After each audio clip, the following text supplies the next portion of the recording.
তপস্বী আমি বিশ্বামিত্র মুনিকে প্রণাম করিনি, আর সেই অপরাধে রামচন্দ্র প্রতিজ্ঞা করেছে আগামীকাল সূর্যাস্তের পূর্বে আমার মস্তক ছেদন করবে। আচ্ছা বলুন তো, আপনি আমাকে কেন এই বিপদে ফেললেন? আমার জীবন এই ধ্বংসের জন্য আপনি তো দায়ী নাকি? নারদ বলে, সুকান্ত তুমি চিন্তা করো না। সুকান্ত বলে, এটা চিন্তার বিষয় না। আজকে যদি রাজ্য চলে যেত আমি চিন্তা করব না, এটা ভালো কথা। আমার জীবন চলে যাচ্ছে, আমি চিন্তা করব না। নারদ বলে, শোনো, ভগবান প্রতিজ্ঞা করেছে তো কি হয়েছে? ভগবান প্রতিজ্ঞা করলে হয়ে যাবে, ভগবানের প্রতিজ্ঞা ভঙ্গ হয় না। সুকান্ত বলে, তাহলে ভগবানের প্রতিজ্ঞা কে ভঙ্গ করবে? বলে, ভগবানের প্রতিজ্ঞা ভঙ্গ করবে ভগবানের ভক্ত। তোমাকে আমি পরামর্শ দিয়েছিলাম, যার জন্য তুমি বিপদে পড়েছো, এবার উদ্ধারের একটা পথ আমি বলে দিই, শোনো। তুমি হনুমানের মা অঞ্জনার কাছে যাও। ভগবানের প্রতিজ্ঞা তো, এটা কোনো অস্ত্র দিয়ে, কোনো শক্তি দিয়ে এই প্রতিজ্ঞা ভঙ্গ করা যাবে না। এই প্রতিজ্ঞা ভঙ্গ করতে পারবে কেবল ভগবানের শুদ্ধ ভক্ত। হরি বল, হরি বল, হরি হরি বল। তুমি অঞ্জনার কাছে যাও, অঞ্জনা যদি চায় তাহলে তোমাকে বাঁচাতে পারবে। অঞ্জনার কাছে গমন করেছি। সুকান্ত রাজা অঞ্জনার কাছে গিয়ে বলছে, মা, ও মা, মা গো, আমি তোমার কাছে একটা জিনিস চাইতে এসেছি। মা, মা, তুমি আমাকে কথা দাও, আমি যা চাইবো তুমি তা আমাকে দেবে। অঞ্জনা বলে, ওরে সুকান্ত, আমি তোমাকে কি দেবো বাবা? আমার তো দেওয়ার মতো কিছু নেই। বলো বলো, তুমি কি চাও? বলে, মা, আগামীকাল সূর্যাস্তের পূর্বে শ্রী রামচন্দ্র প্রতিজ্ঞা করেছে আমার মস্তক ছেদন করবে। মা, এখন কেবল এই জগতে আমাকে তুমি বাঁচাতে পারো। মা, তুমি ছাড়া এই জগতে আমাকে আর কেউ বাঁচাতে পারবে না। মা, মা, আমি তোমার কাছে আশ্রয় নিয়েছি। মা, তুমি আমার জীবন রক্ষা করো। অঞ্জনা বলে, ওরে সুকান্ত, যখন থেকে আমি বুঝতে শিখেছি তখন থেকে আমি রামচন্দ্রের সেবা দিয়ে আসছি বাবা। আমার মনে বাসনা, একদিন গোলকের হরি নররূপধারী নারায়ণ শ্রী রামচন্দ্র একদিন আমার ভাঙ্গা কুটিরে আসবে, আমি অভাগিনীকে দর্শন দিয়ে আমার তাপিত পরাণে শীতল করবে। ওরে সুকান্ত, সেই রামচন্দ্রের প্রতিজ্ঞা আমি কেমন করে ভঙ্গ করি বাবা? আমি পারবো না, আমি পারবো না। সুকান্ত, তুমি চলে যাও, আমাকে ক্ষমা করো, আমি তোমার জীবন রক্ষা করতে পারলাম না। সুকান্ত রাজা বলে, মা, তাহলে আমি চলে যাচ্ছি। মা, আগামীকাল আমার মৃত্যু সংবাদ শুনবে তুমি। তুমি পারতে আমার জীবন রক্ষা করতে, কিন্তু করোনি। আমি চলে যাচ্ছি। মা, এক পা দুই পা করে এগিয়ে যাচ্ছি। অঞ্জনার পাশেই বসা ছিল হনুমান। হনুমান বলে, মা, মাগো, সুকান্ত রাজাকে তুমি একটা বাঁচার উপায় বলে দিলে না কেন? অঞ্জনা বলে, ওরে হনু, তুই বুঝবি না। আমি যদি উপায় বলে দিই তাহলে রামচন্দ্রের প্রতিজ্ঞা ভঙ্গ হবে, আর রামচন্দ্রের প্রতিজ্ঞা যদি আমি ভঙ্গ করি আমার অপরাধ হবে, আমি পারবো না। হনুমান বলে, মা, রামচন্দ্রের প্রতিজ্ঞা ভঙ্গ করলে তোমার অপরাধ হবে, আর আশ্রিত ব্যক্তিকে আশ্রয় না দিলে যে কলঙ্ক থাকবে।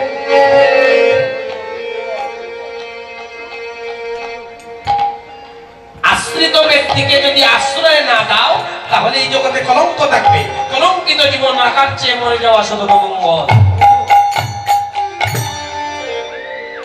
মা, তুমি হনুমানের মা, আমি চাই না এই জগতে তোমার একটা কলঙ্ক থাকুক।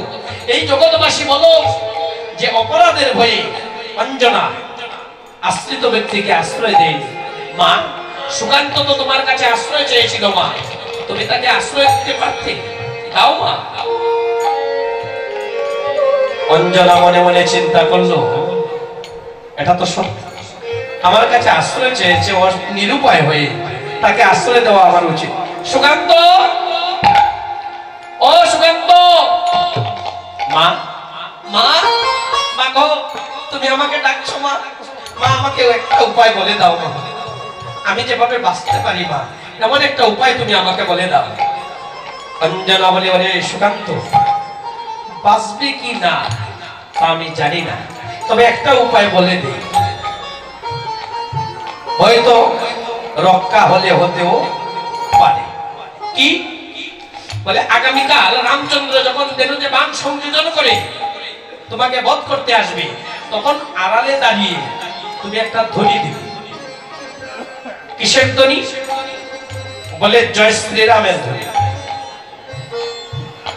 তাতেও যদি রামচন্দ্র না থামে, দ্বিতীয়বার ধ্বনি দেবে জয় সীতারাম। তাতেও যদি তিনি ক্ষান্ত না হন, সর্বশেষ ধ্বনি দিবে জয় হনুমান।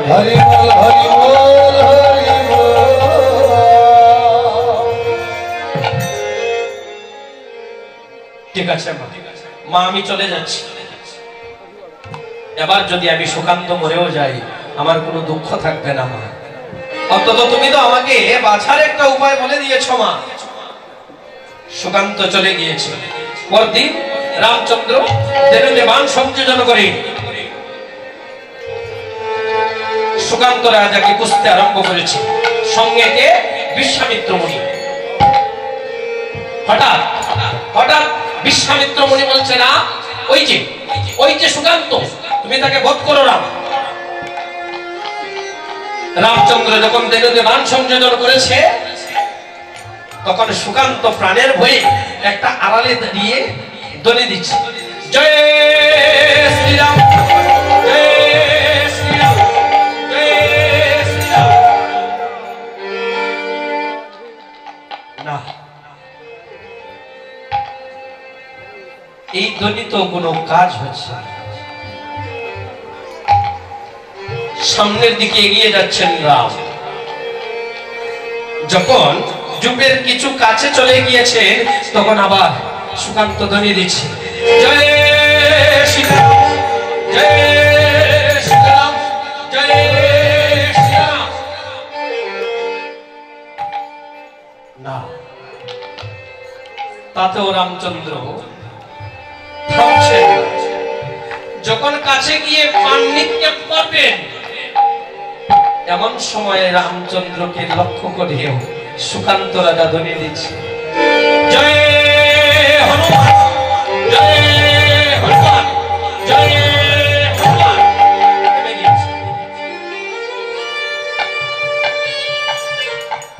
বাণ নামিয়ে নিয়েছে।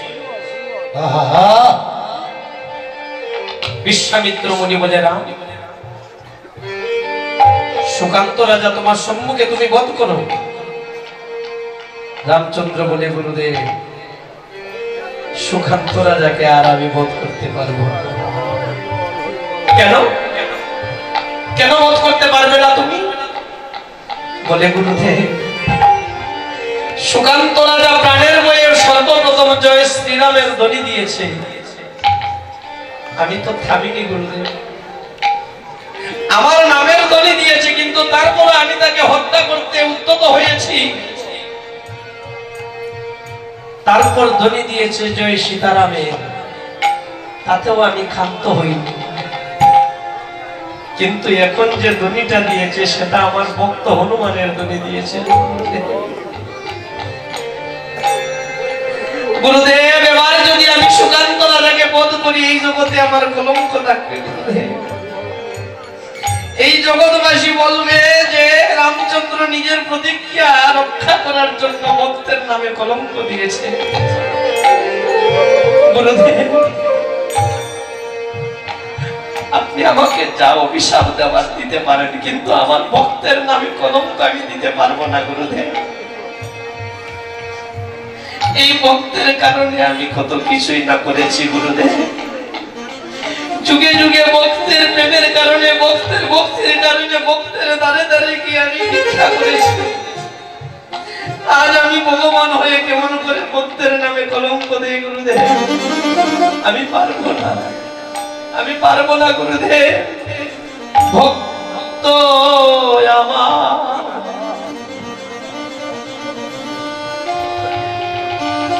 আমার মাতা পিতা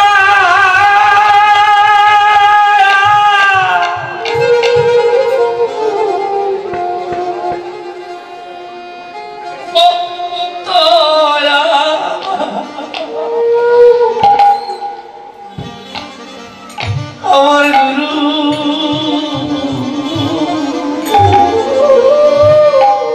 ওরে ভক্ত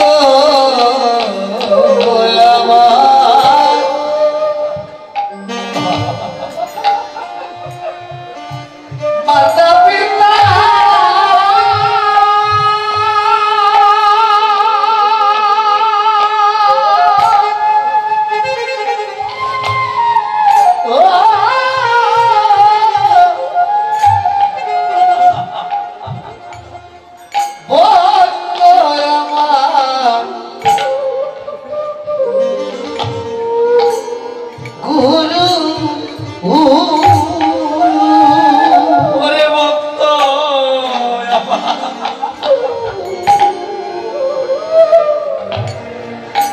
আমার মাতা পিতা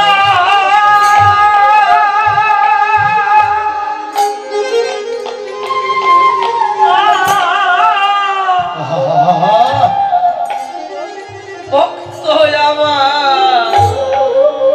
আমার গুরু গুরু রে হরে ভক্ত আমার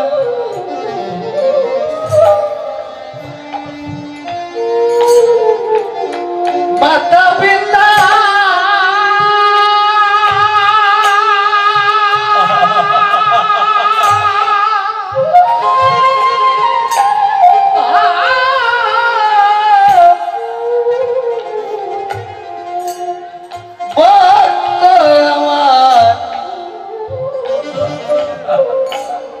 গুরু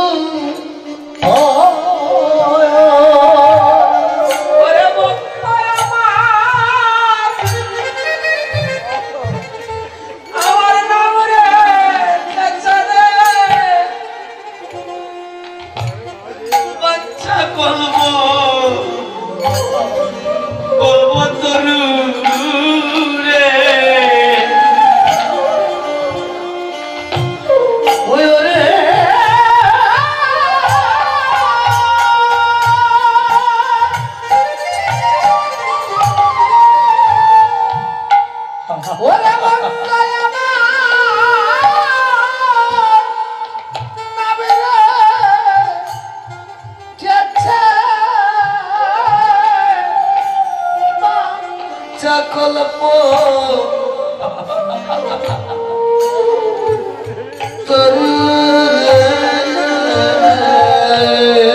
ওরে ভক্তে হাতে আমার প্রেম ডুরি ওরে ভক্তের হাতে আছে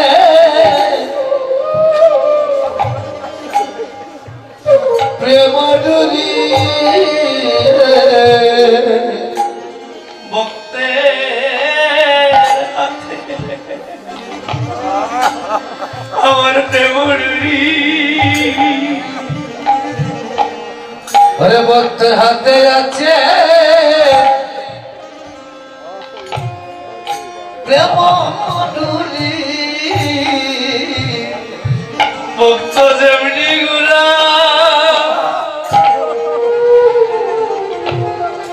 আমি তেমনি ঘুরি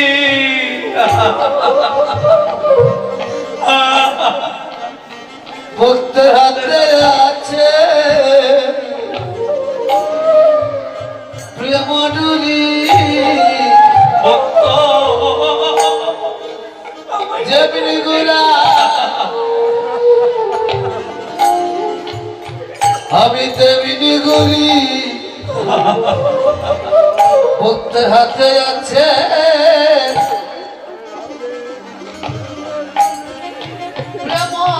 ডুরি ভক্ত যেমনি গুড়া আমি তেমনি গুড়ি ভক্তের হাতে আমার প্রেম ডুরি ওরে বলতে যেমনি গুলা আমি তেমনি গুলি আরে ভক্তের হাতে আছে প্রেম ডুরি আমার মাও নাই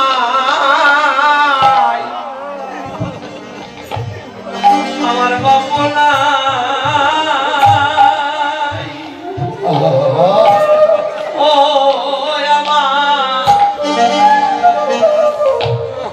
আমার বন্ধু নাই নাই গো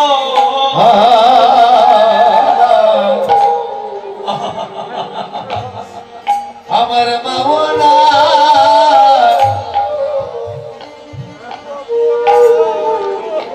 আমার বাপনা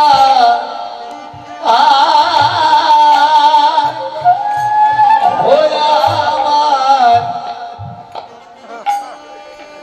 বন্ধু নাই নাই গো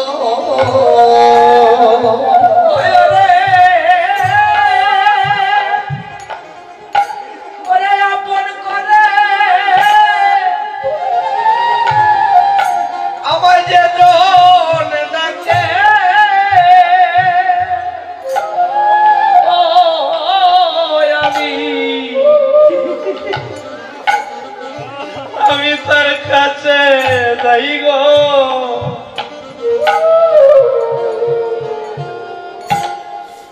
ওই আমায় করে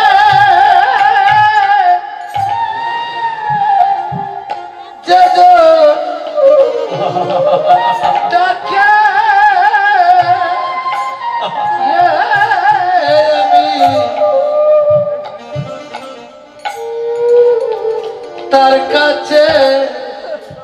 তার কাছে যাই গো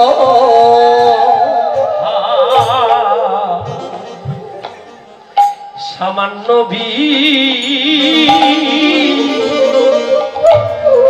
ভিখারির বেশে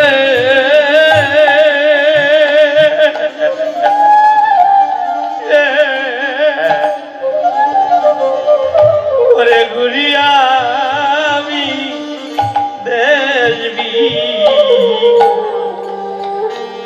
দেশে গো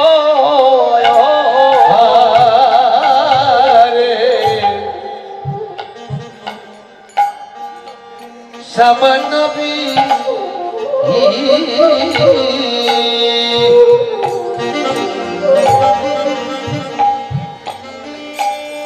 ভিখারির বেশে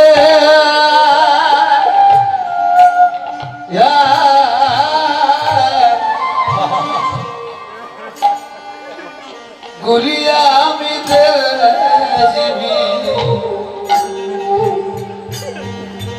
দেশে গো ওরে ভক্তের বাঞ্ছা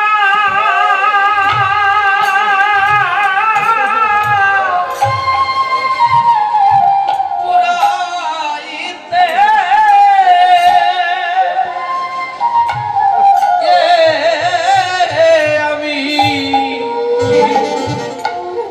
আমি তার কাছে যাইব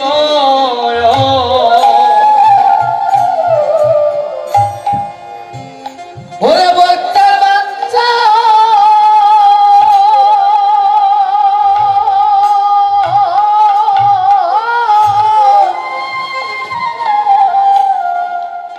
পুরাইতে আমি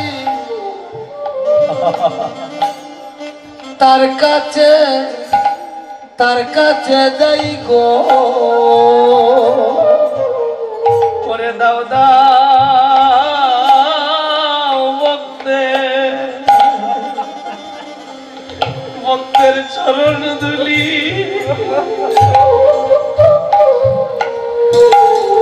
দাদা ভক্তের চরণ দুলি ওরে আমার মানব জন আমি ধন্য করি এবার ধাও দাও ভক্তে চরণ দুলি ওরে দুলি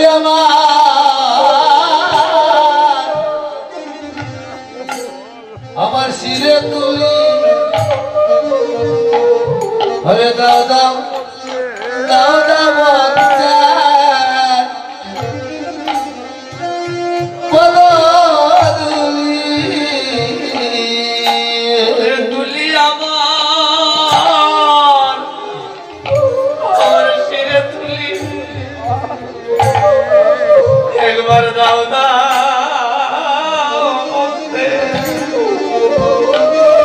ভক্তের চরণ দুলি ওরে দুলিয়া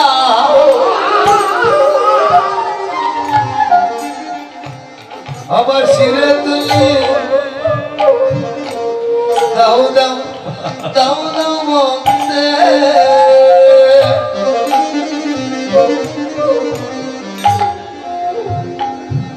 আরে পাদা দুলি ওরে এমন দিন আমার কবে বা হবে ওরে সেদিন আমার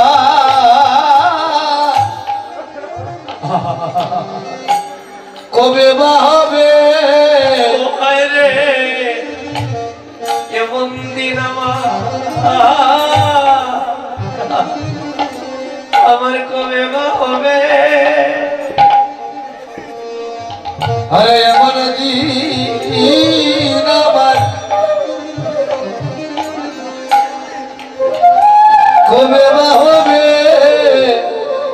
ওরে ভক্তগণে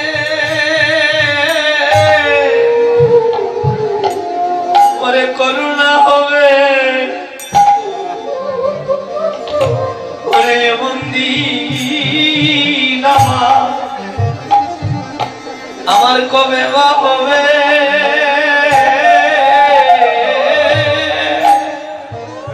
ওরে ভক্তগণা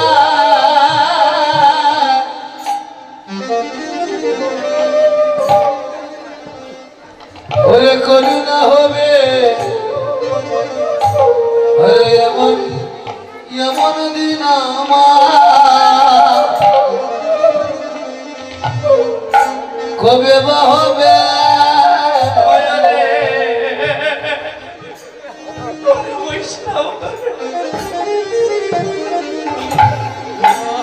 করুণা হবে এমন দিন আমার কবে বা হবে ওরে বৈষ্ণব গানা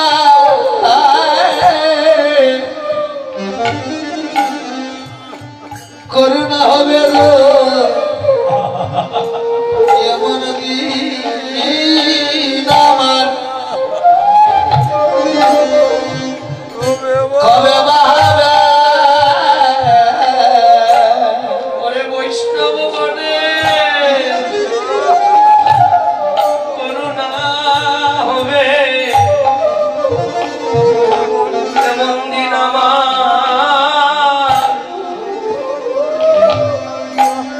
কবে বা হবে ওরে বৈষ্ণব গানা করুণা হবে এমন দিন আমার কবে বা হবে ওরে দাও দাও ভক্তে ভক্তে ভক্তের চরণ ধুলি হরে দাদা ভক্তে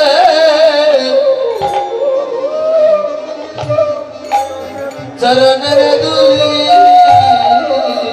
ওরে আমার মানব জনম আমি ধন্য করিব এবার দাও দাও ভক্তে চরণ ধুলি ওরে মানব জন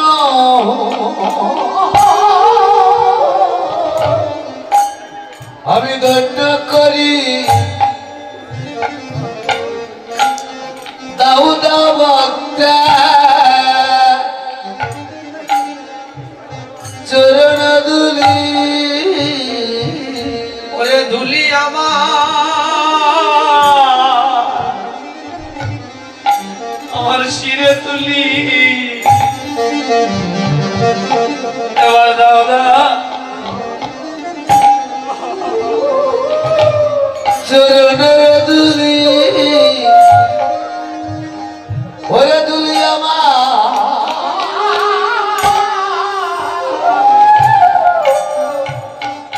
শিরে তুলি দাউ দাও ভক্তা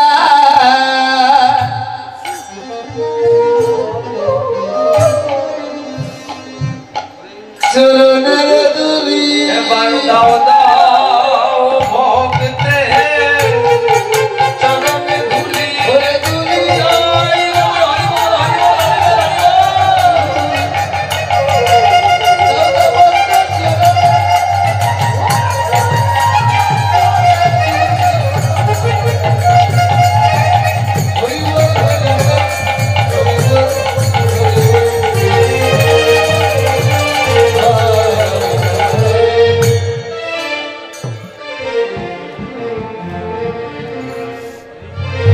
রামচন্দ্র বলছেন গুরুদেব আপনি আমাকে অভিশাপ দিতে পারেন গুরুদেব আপনার অভিশাপ আমি মানবেতে নেব গুরুদেব তবু আমার ভক্তের নামের অমর্যাদা আমি করব না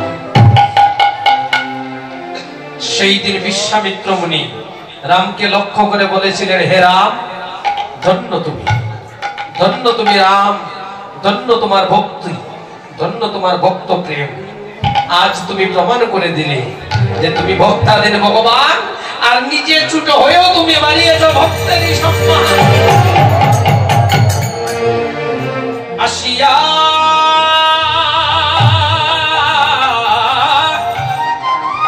অদ্বৈত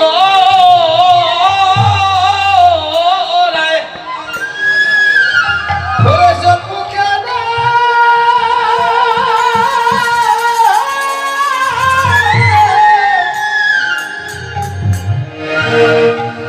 দেখিতে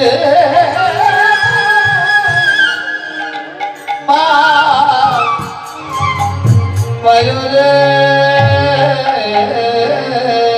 আসিয়া অদ্বৈত রায় ওরে সম্মুখে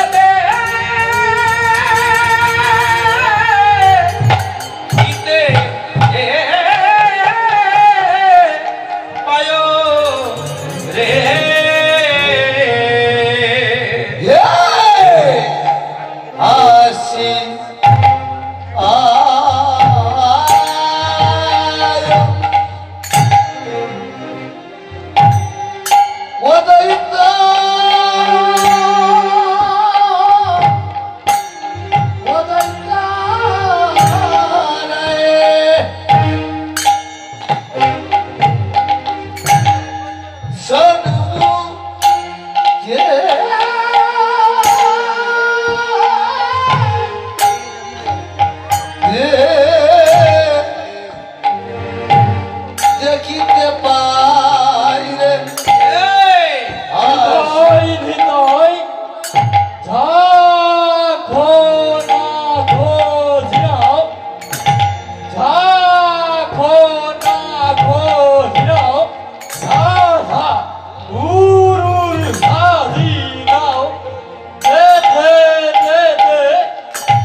Oh,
দাস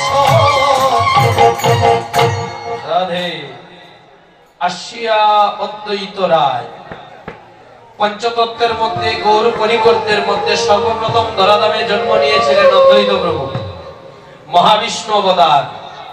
অদ্বৈত প্রভু জন্ম নিয়েছিলেন আমাদের সুনামগঞ্জের লাউরের নবগ্রামে কুবের পণ্ডিতের ঔরসে নাভা দেবীর গর্ভে জন্ম নিয়েছিলেন অদ্বৈত প্রভু। অদ্বৈত প্রভু জন্ম নিয়ে একটা প্রতিজ্ঞা করেছিলেন। রাধে প্রতিজ্ঞাটা কি? অদ্বৈত প্রভু প্রতিজ্ঞা করেছিলেন, গোবিন্দকে এনে করিব আমি কীর্তনের প্রচার, আর তুমি অদ্বৈত নাম সফল হবে আমার। অদ্বৈত প্রভু প্রতিজ্ঞা করেছিলেন, যুগে যুগে ভক্ত ভগবানের নাম গুণগান কীর্তন করে জীব উদ্ধার হয়, আর কলিতে তা হবে না। কলিতে ভগবান নিজে এসে নাম গুণগান কীর্তন করে ভক্তগণকে উদ্ধার করে নিয়ে যাবে। অদ্বৈত প্রভু মনের বাসনা যে গোবিন্দ তুমি একবার এসে দেখে যাও তোমার বাবাচ্ছন্ন কলির জীবের কি দুর্দশা। অদ্বৈত প্রভু 14 বৎসর অনাহার অনিদ্রায় তুলসী আর গঙ্গার জল দিয়ে অনাদিরাদি গোবিন্দকে ডেকেছিলেন। সেই অদ্বৈত প্রভুর ডাকে সাড়া দিয়ে দেখিয়া করুণা করি কমলাক্ষ